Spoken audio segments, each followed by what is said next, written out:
In this video, I will show you to add partial border around the image in Elementor WordPress website. So first of all, let me go here and click on Edit with Elementor. Now Elementor page builder is loading. After that, we can easily edit and add new sections. Now let's click on plus button, and then here you can see again plus icon. Then add flexbox container.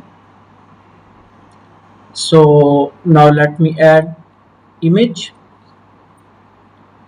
and now let me reduce container width.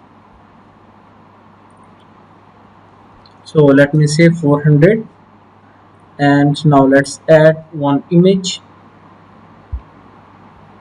So let me select one of the image from here, and now let's go to advanced. Then let me add some padding 10. Then scroll down and click on background. Then go to gradient background, one color transparent, and then add location 50%, and also do 50% for these. Now you can select the position. Here you can see border is added around the image, so you can select the border style according to your requirement. So just you need to change this value.